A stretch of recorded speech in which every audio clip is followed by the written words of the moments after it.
Welcome to Embedded. I am Alicia White, here with Christopher White. And this week we are talking to Professor Barbara Liskov of MIT. You may have heard of her. Hello, Professor Liskov. Welcome. Thank you. Could you tell us about yourself as though you were on a panel? Well, as you said earlier, I'm a professor at MIT. I'm in the Electrical Engineering and Computer Science department. I'm a computer scientist.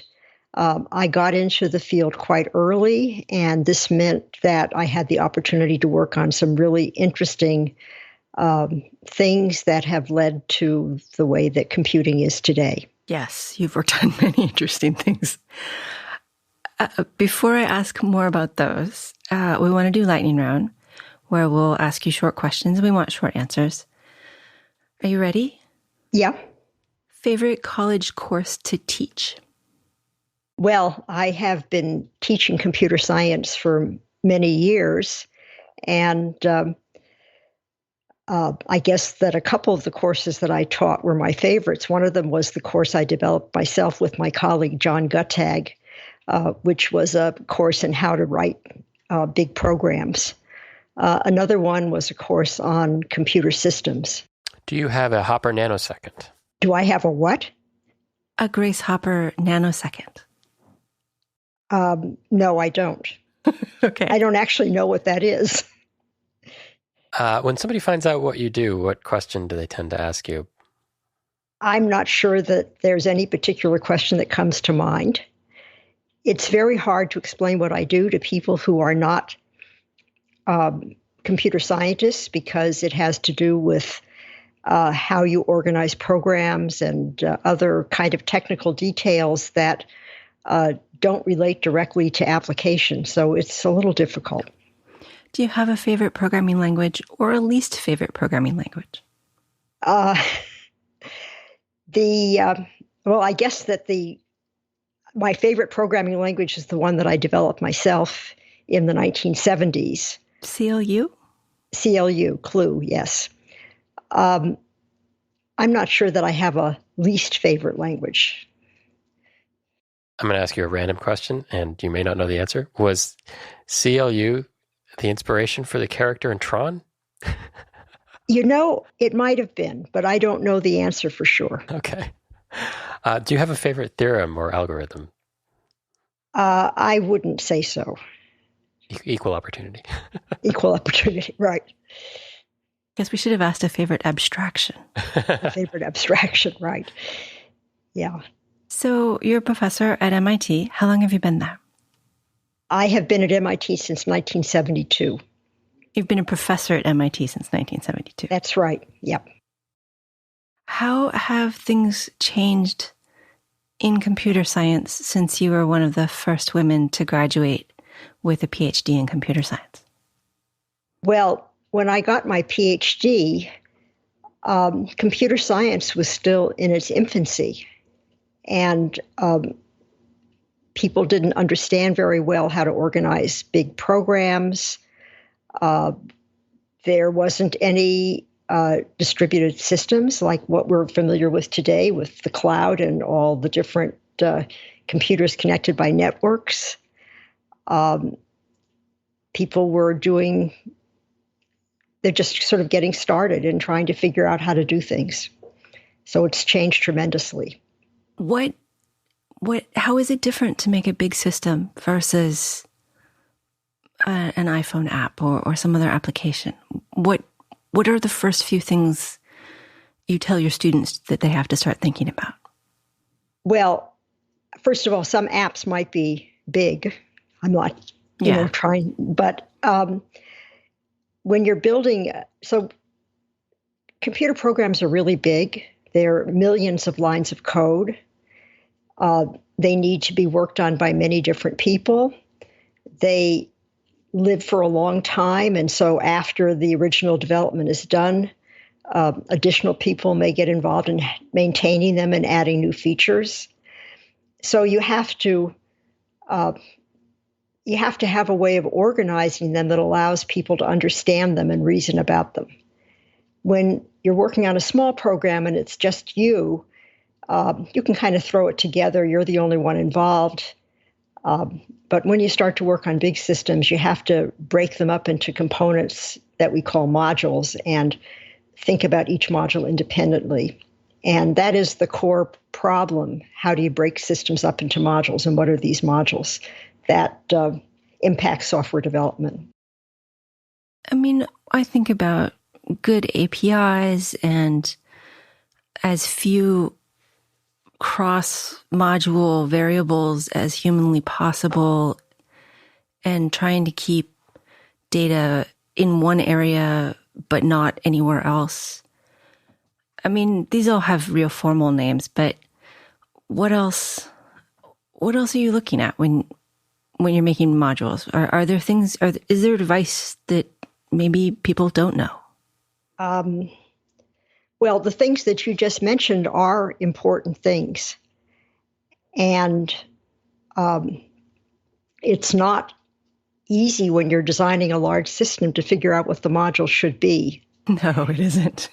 You also have to think about how the program might change in the future, because you can design in such a way that it's easy to accommodate certain kinds of changes. So that's another thing you think about when you're designing a big system.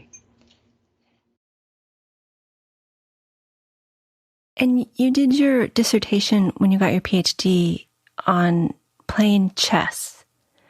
How did you get from there to big systems? So when I went to Stanford, I started working with John McCarthy. And John was a specialist in artificial intelligence. And so I did my thesis in AI. And at the time I did that work, the idea with artificial intelligence was that you wanted your programs to work sort of the way people think about things. And so my thesis was about picking up certain ideas about how to play chess endgames and getting them into the program so the program could work the way it was recommended that people think about these endgames. I knew partway through my PhD that I actually wanted to switch out of AI and into computer systems, but I decided to wait until I finished my PhD, since I thought I would finish it faster that way. And as soon as I finished at Stanford, I switched out of AI and into computer systems. What made you switch? I was just, AI has changed a lot, and I felt that it had an awful long way to go before it was going to be able to tackle really interesting problems. You were right. They didn't have deep neural nets in 1968? No, they did not. Not only that, but the computers were quite small and not very fast. And so this limited greatly what you were able to do. When I start looking at big systems, or even small systems that are complex, I always do block diagrams. That's my fault. That's my initial, how am I going to make sense of the world solution. Okay. Do you, I mean, that's how I've been doing it. Are there better methods? Is there a formal theory to modularity? Yeah. Well, there is this thing called computational thinking. And the idea, what I tell my students is that you start by inventing abstractions. So you think about data types, you think about functions, that if you had a machine that did all that stuff, this would be the ideal machine on which to build the program to do whatever it is you're working on. You work with that for a while. So you actually write that program. It's just a bunch of comments, and you define the meaning of all the abstractions that you invented. And after you're confident that you have a system that would work, then you pick up one or more of those abstractions that you invented and you do the whole thing again. And of course, you document it, and the document is this thing I call a module dependency diagram that shows, what abstractions each piece of the program depends on. So I think that's probably a bit like your block diagram. And when you say abstractions, it's one of those words that people kind of run away screaming, oh my God, abstractions. But it's not that complicated of an idea.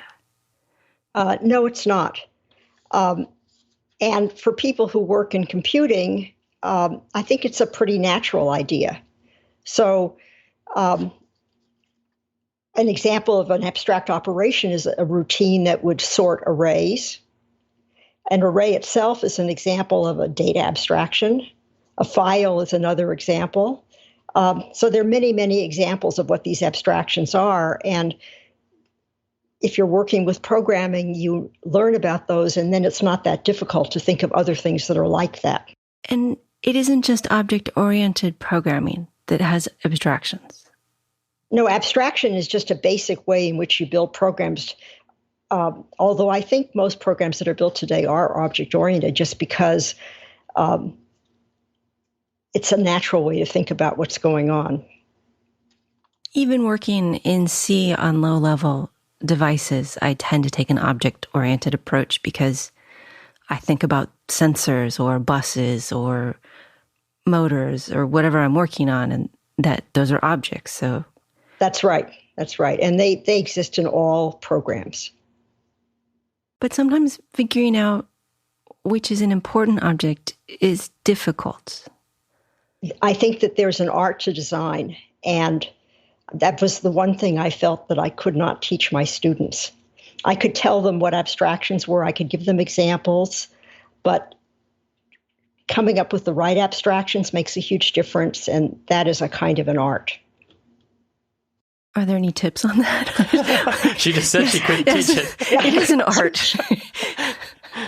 I think, you practice, you look at programs, you see what works and what doesn't work. And maybe some people can do it and some people can't.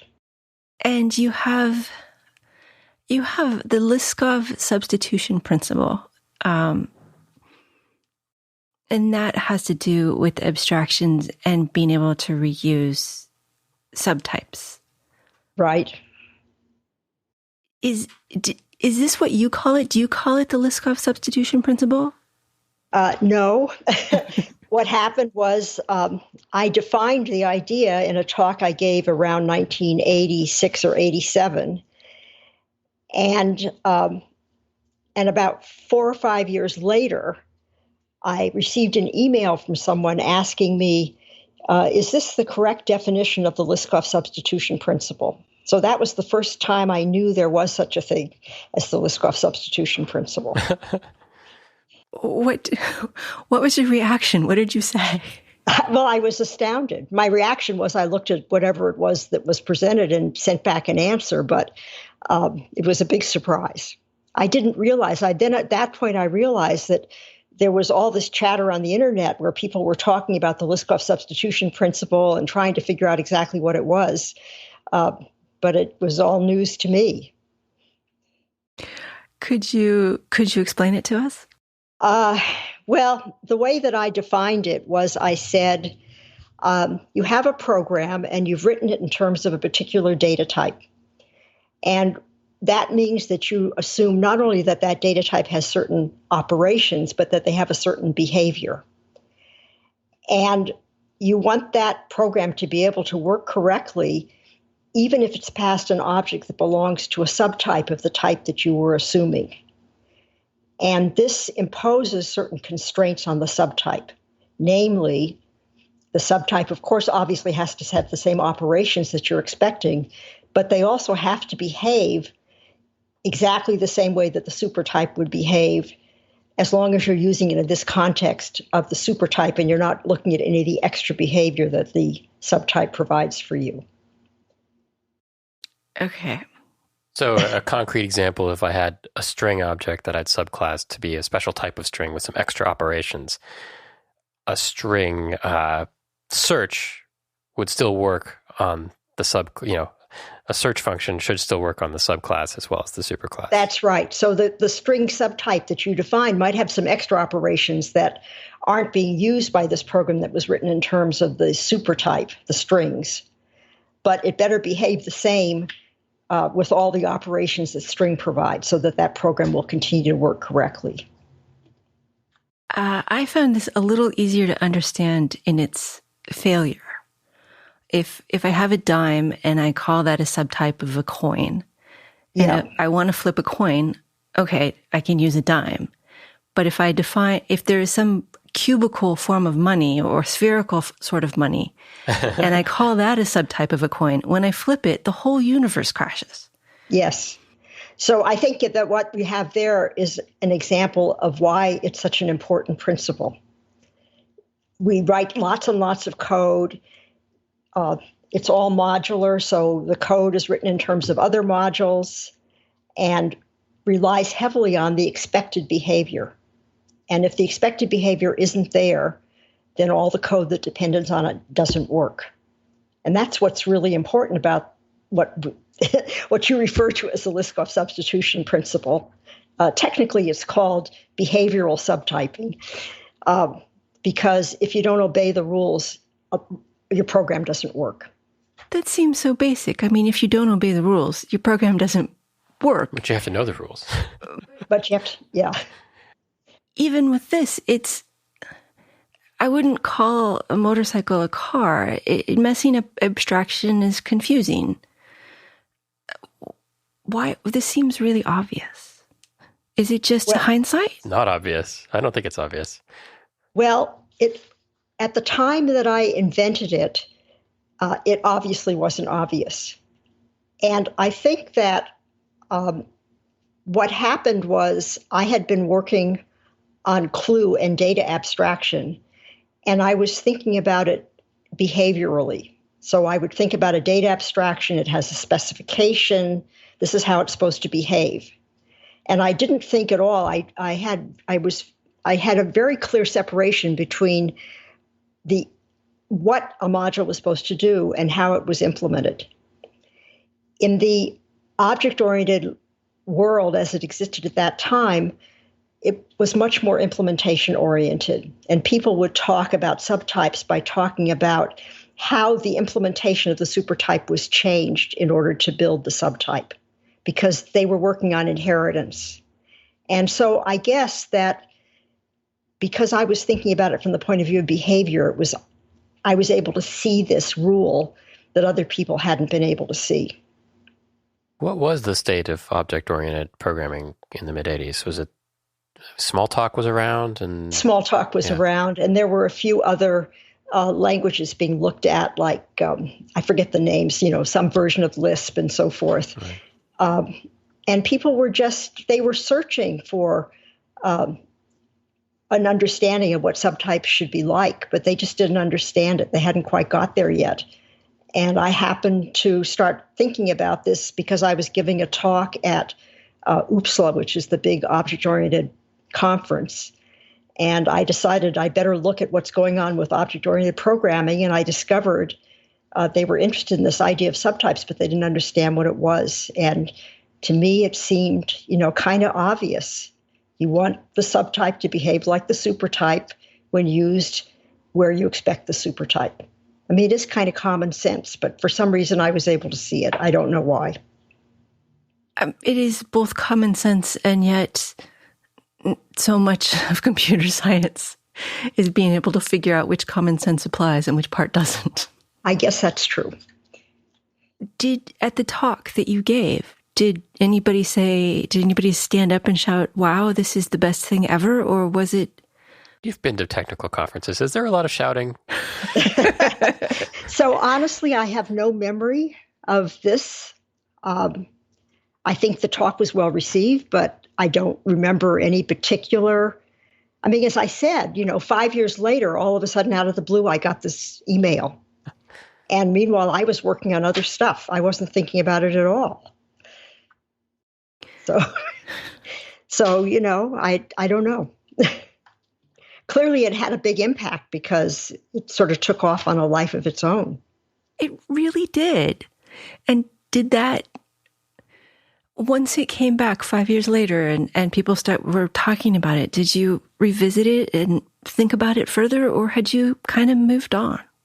Well, I had moved on, but Jeanette Wing had gotten in touch with me. She was interested in trying to come up with a formal definition of what it was all about.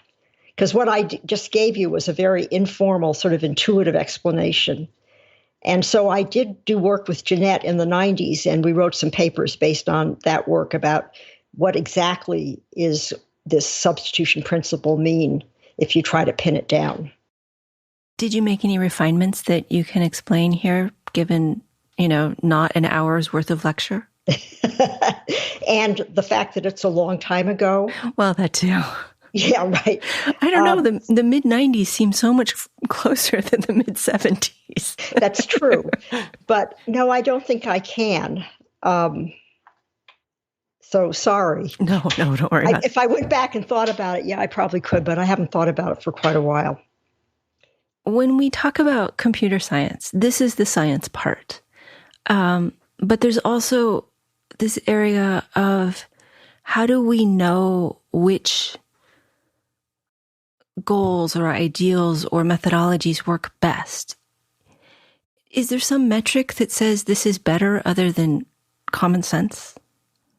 I'm certainly not aware of metrics. There was quite a bit of work on metrics in the 70s and 80s, and I think it never got anywhere. But in truth, most of my research starting in the 80s has been in distributed systems, and I haven't been following the research that goes on in the programming engineering, what's called software engineering or program methodology. And so I can't really answer the question whether there are metrics. I can tell you that the proper use of the Liskov substitution principle is not something that can be enforced by a compiler. And so people have to apply it on their own and think about it. It would be better if there were a way that it could be enforced. And then when somebody makes a mistake and doesn't quite get it right, rather than having to find out later because some module breaks, you could find out just when you ran your program through the compiler. I have been thinking for a while now that I kind of need, I think a friend called it a daily devotional for software engineer. Something that would, like every day would remind me, oh, the Liskov substitution principle says this, and don't forget about it. And then the next day, maybe here's a good, don't forget to have good posture as part of good software engineering, and all of the things that I know, that I learned, that I read about. But then when I'm sitting at my keyboard trying to get things done, they don't always sink in. Yeah. It's tough. That's why it would be nice if the compiler could enforce it. That is true. I don't worry about semicolons destroying my programs anymore. Right. And you probably don't worry so much about data types either. If you have a strongly typed language, the compiler can enforce the types themselves. And so you don't have to worry that, I'm expecting a particular type and something else comes in. But they've made a lot of progress in program verification, so I suspect that tools are on the way. When you started working on Clue, was that when did you start working on Clue? Well, I invented data abstraction. I did this work with a colleague of mine, Steve Zillis, and this was in 1973. And so that was the first step, was just this idea of a data abstraction, which people didn't understand what it was. And that, in fact, is in my opinion, a bigger contribution than the Liskov substitution principle, because without the notion of data abstraction, we don't have the modules that we know today. Wait a minute, stop there. I invented data abstraction. Yeah. I mean, this seems... Like she said, it's more important. It is way more important. And I mean, that's amazing. And I was like, oh, come on, that's been around since computers started. And then you said 1972. Well, I'm like, okay, yeah. Yeah. Yeah. So let me think. 70s, there'd be Fortran then, right? And COBOL and... There's no data abstraction there. No data abstraction. Okay. Nope. Okay. That is a big leap. Yeah, it was a big leap. And when I got the Turing Award, I went back and I read a lot of the papers that I had read at the time about programming methodology. And what I see in retrospect is that the idea of data abstraction is lurking in those papers. It's just that nobody quite managed to pull it out and say what it was. And I think if I hadn't done it, somebody else would have done it at some point not too far after when Steve and I came up with that original paper. But it didn't exist before then. And so what was the impact of that? How quickly did that start getting adopted?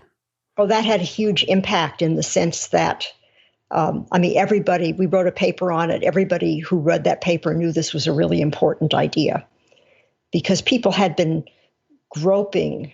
They wanted to figure out how to do modular program construction, and this gave them a way of doing it. So it had a big impact. And what I did next was I worked on Clue, and that took several years because having an idea of what a data abstraction is, well, that's just an idea. And figuring out the rules and getting it into a programming language so people could use it, that was the next important step. So that's what Clue was all about, figuring out, what it really is, that here's how you write programs with it. It actually performs okay. You can really use it in practice. So Clue what is it based on? What is it like? What would I use it for? Clue had something called a cluster, which is kind of like a class, except that it had complete encapsulation. So the implementation that was present inside a cluster was not visible to any code. There was no way that code outside the cluster could access the details of how you represented the data type. And, what happened with Clue was finally in the 90s, Java appeared. So if you think about Java picked up the ideas of data abstraction and strong typing from Clue, and it picked up the idea of inheritance from Smalltalk and put them together, and then it moved into the mainstream of computing. So it was a research project, and research often takes many years before it moves from the research world to the real world. Right. On one hand, I'm sitting here thinking, we've always had these things. We've always had data abstraction. I remember when inheritance was the big new thing, and it was super cool, and everybody should use it. And yet, it hasn't been that long. No, it has not been that long. The idea that the concept of data abstraction, which now we build upon, we're like, okay, objects everywhere. Yep. What do you think is the next thing? Well, invent something new. Right. No, I can't answer that question. Anyone who can, please contact the show. No, they're too busy inventing things. Yep. You mentioned you won the Turing Award, and that is significantly different than the Turing test. Yes, significantly. And you won it before it came with the lovely cash prizes. Oh no, I got quite a bit of money. Oh, that's nice. Yes, it's the award's gotten bigger, but it was still significant.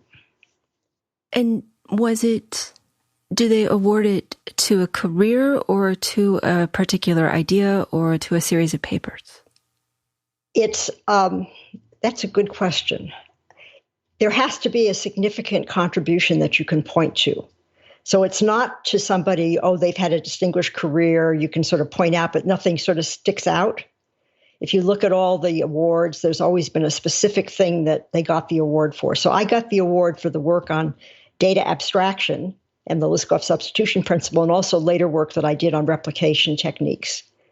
But, other examples of awards are Ron Rivest got one for inventing RSA. And, most recently, so Mike Strombreaker got one for all his work on databases. So, you have to point to specific contributions. And how did that change your career? Well, I don't think it did change my career, but it's very nice to be recognized. Oh, absolutely. Do you think that if the Liskov substitution principle had ended up being called behavioral typing, you would have gotten as much credit for all of this? I think that's an interesting point because having your name attached to something does make your name recognizable.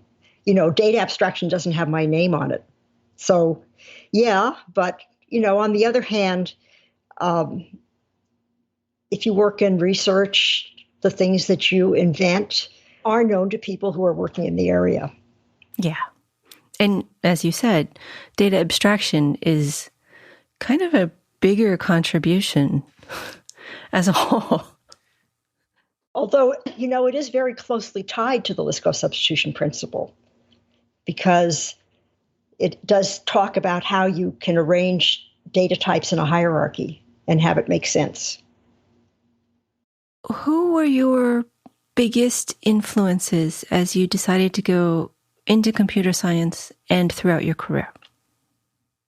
Well, that's a very hard question for me to answer because there's no particular person that I can point to.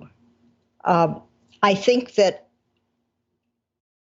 as I said, computer science was in a very early stage. And I was just, reading what people wrote and thinking about the problems I thought were important. And it wasn't like there was some specific person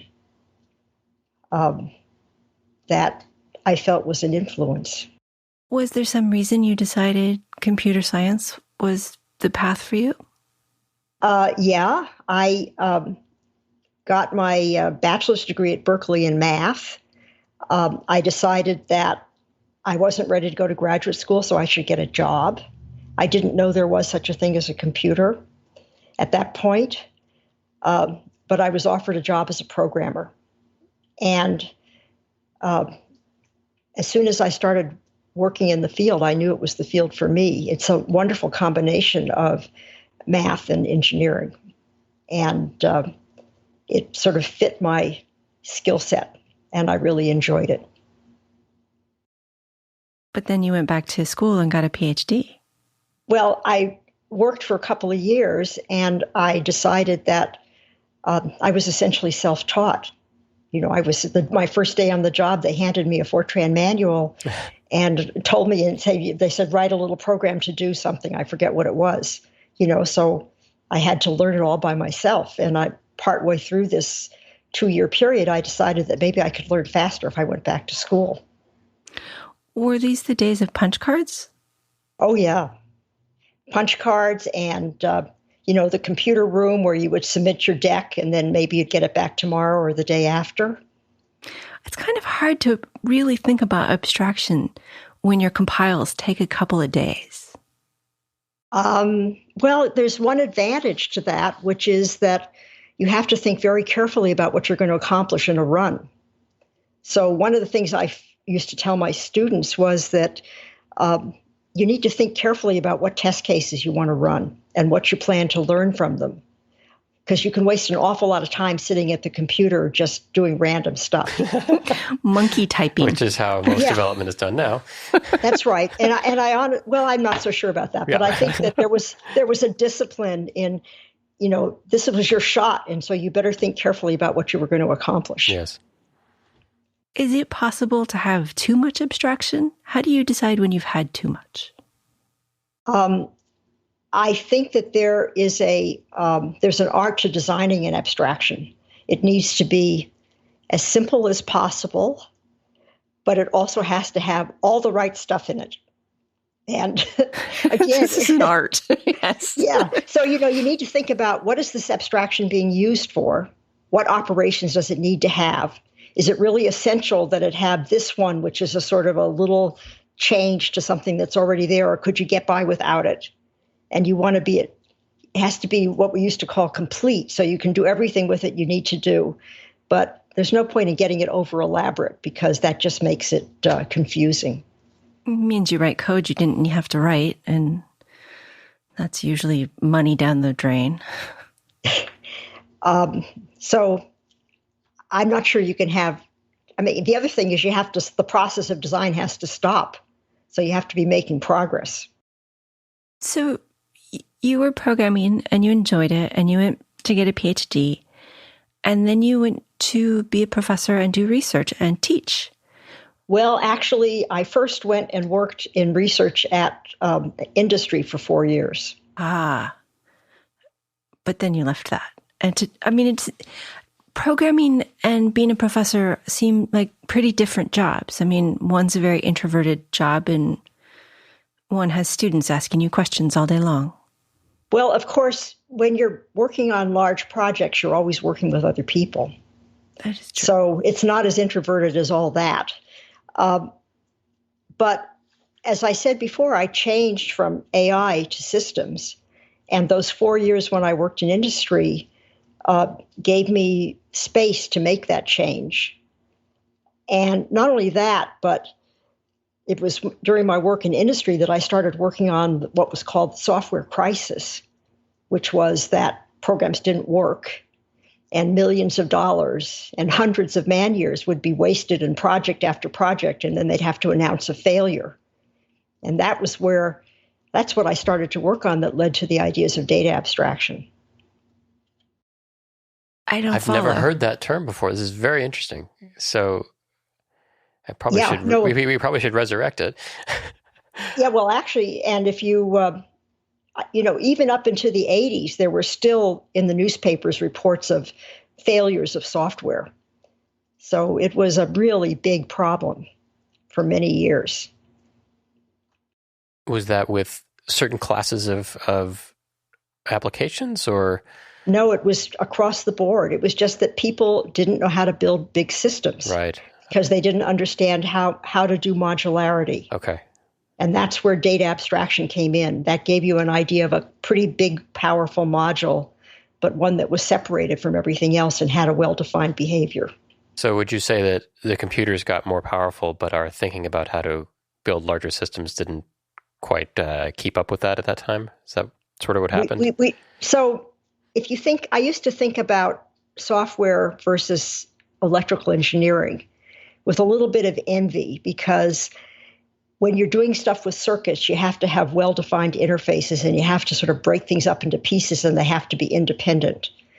But with software, it's a completely open, there's no rules. Yes. Nothing is enforced. You have to make it all up yourself. So we had to figure out what those rules ought to be and how to define them. And with electrical engineering, at least you have physics, sort of. You have physics, right? And you got wires, and you can't have too many wires. But with programs, they used to call them bowls of spaghetti. They were just all, a mess with no notion of locality and modularity. And we think about our programs now. I mean, we talk about spaghetti code, and I've definitely seen programs that seemed impenetrable and unmanageable, but they're still using libraries and modules and data abstraction. It wouldn't even be possible. Yeah. In that, without that, yeah, they'd be right. So we still have messy code, but it's a different kind of messy now. Well, I think that you just have to keep plugging away at it. You mentioned testing as an element in this. And there's this agile methodology. Were you involved? And I think the Liskov substitution principle is mentioned in much of the agile methodology. It could be, but I don't actually know much about that because, as I said, I had moved over into distributed systems and I wasn't paying any attention. Cool. What do you do in distributed systems? Well, I started working on replication in the 80s. At that time, people were starting to develop programs where, or rather, another way of saying it is there could be a program that had many servers connected by an internet. And people were starting to think about using remote file servers. And it occurred to me at the time that when you had all your files on your own machine, if your machine was down, you couldn't use them. But if it was up, you knew you could get access to your files. But if your files were sitting on a remote server, then even if your machine was up, you might not be able to access your files because the internet wasn't working or the computer where your files were stored was crashed. And so I started to work on replication techniques that would provide better behavior. You invented Dropbox. Well, no. I invented something called view stamp replication, which is also called Paxos. And it's a replication technique that allows continued service even when some computers have failed by crashing. And then later I worked on a more complicated kind of failure called a Byzantine failure, where the computer is still running, but it's misbehaving. And so you might say to it, here, store this piece of data for me. And it comes back and says, okay, but in fact, it's lying. And at some time in the future might decide just to forget about you altogether. So I feel like I've met these computers. Yeah. Well, actually, we meet them all the time, because when somebody breaks into your computer and brings it down, they can cause it to behave in a Byzantine way. Yes. Yeah. This is all very much cloud computing, but this was the 80s? Well, the view stamp replication was in the 80s. The Byzantine fault tolerance was in the late 90s. We still had computers. We had networks and computers back then. You remember? I worked on networks in the 90s. Yeah. They just started calling stuff cloud. That's all marketing. It's true. We're doing this forever. In your CV as of 2009, you had 137 papers and 102 reports. Which one was your favorite? Oh, jeez. Well, I'm not sure that I have a favorite, but I think some of those papers are more important than others. So the original paper that introduced data abstraction, that was a very important paper. The work I've just been describing on view stamp replication and then Byzantine fault tolerance, that's also papers that there are quite a few papers in there I like. I confess. Are you working on new research these days, or are you enjoying a life of retirement? I am still working part-time on a couple of different projects that I, work on with colleagues now, because I'm semi-retired and I don't have any students anymore. So, yeah, still, it's fun. Oh, yeah. Research. Yeah. Have things gone the way you expected, or did you not think about things that way when you were doing research? I would say that I'm somewhat dismayed by the state of the internet these days. And I hope that we will be able to come to grips with the not so good uses of technology that we all see around us.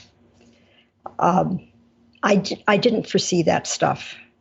Although, when you think about it, I think I and the research community were maybe awfully naive. I think a lot of folks working in tech were, with the exception of maybe a couple sci-fi authors. Yes, but of course, sci-fi authors. Yeah, I mean, it's interesting. It's interesting where we are now. And I worry about, what's going on with artificial intelligence, and I worry about fake news and, a lot of the misuses that are happening on the internet. We have to come to grips with this new technology and figure out how to keep it under control. Which parts of artificial intelligence concerns you the most? Well, many things are good. So voice recognition is good and so forth. But I think AI can produce fake news. Yes, definitely. I think, you can no longer, it used to be seeing is believing. I don't know that seeing is believing anymore. So I worry about stuff like that. And then, there's some really bad stuff like robotic warfare and stuff like that. So, there are many things about computers that are wonderful. In fact, I went to see Little Women the other day with my granddaughter and my daughter-in-law. And Joe, the character in the movie, is writing a book on paper with a pen. And I'm thinking, wow, writing was so much harder then than it is now. When I mean, it's really, just think about what was involved and what happens when you want to make a change. You know, how much labor was involved in doing stuff that's really pretty easy to do now using a computer. We thought we were pretty cool when we invented whiteout. Yeah, that was a major advance. Whiteout was good. It was. And, you know, the ability, I remember when I still had a secretary who was typing stuff for me, and she was a genius at cutting and pasting, you know, so you didn't have to retype pages. You could actually move them around. But, you know, what you can do just by working online with an editor is really amazing. It is amazing that we say cut and paste for code. I mean, it's Control C, Control V. It's what we call them, but it actually used to mean cut and paste. That's right. Yes. Are there science fiction concepts that have come true over your career that you find very interesting? Well, I don't read science fiction, so I don't. Oh, okay. That was a terrible question then. Well, one that doesn't apply to me. Yeah. What do you hope for the future? What do you think will change? Well, as I said, I hope that we, you know, figure out how to deal with this new technology in a way that's beneficial for mankind and keeps some of the more criminal elements under control. So that's my hope, is that we can do that. And I think we probably need to teach our students more about ethics and think about, when you're designing software, you can think about how, you know, what's good about it, what it's going to do that's beneficial, and not just sort of blindly go in creating something that can be immediately misused in a bad way. I think that's something that is just starting to be talked about extensively, is including ethics and CS and engineering curricula, which would be great. Yeah. Yeah. Yeah. Yeah. We do need more ethics, and we need more continuing education. Do you have any good resources for people who have heard more about data abstraction or abstraction in general than they usually do and want to read something? Well, first of all, you know, there's a lot of online stuff, education online. And courses are offered at MIT and at many other places. And so that's a very good way to become educated about things like how do you design and stuff like that. Fair enough. That is the good part of the internet, though. Yeah, that's right. There's a lot of good stuff. It's just that there's also a lot of bad stuff. Barbara, are there any thoughts you'd like to leave us with? Well, I just thought I would tell you a story, which is, because it relates to the stuff we were talking about earlier about how, oh yeah, this stuff really didn't happen all that long ago. So when I got the Turing Award, one thing I discovered was that my students, in fact, did not know that there was a world in which there was no data abstraction. But also, my husband was online every day reading all the chatter that was, you know, people were talking about how I got the Turing Award and so forth. And one day he saw a comment from somebody that said, "Why did she get the award? Everybody knows this already." Something like that. Mm-hmm.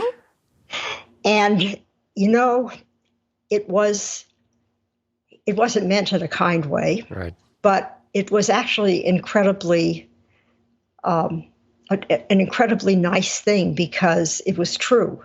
The work that I had done in the 70s had become so embedded in computer culture that everybody did know it by then. It just emerged fully formed in the world. Right. But, you know, I mean, it's wonderful when your work has that kind of impact. So that was, yeah. It becomes the water that the fish just don't even know exists. Right. Right. Yeah. Our guest has been Professor Barbara Liskov, Institute Professor, Department of Electrical Engineering and Computer Science at the Massachusetts Institute of Technology. Thanks for joining us again. Well, thank you. Thank you to Christopher for producing and co-hosting. Thank you to our wonderful patrons for Barbara's mic, and thank you for listening. You can always contact us at show@embedded.fm or hit the contact link on embedded.fm. Now, a quote to leave you with from Dijkstra in his 1972 Turing Award lecture. The major cause of the software crisis is that machines have become several orders of magnitude more powerful. To put it quite bluntly, as long as there were no machines, programming was no problem at all. When we had a few weak computers, programming became a mild problem. Now we have gigantic computers. Programming has become an equally gigantic problem. Embedded is an independently produced radio show that focuses on the many aspects of engineering. It is a production of Logical Elegance, an embedded software consulting company in California. If there are advertisements in the show, we did not put them there and do not receive money from them. At this time, our sponsors are Logical Elegance and listeners like you.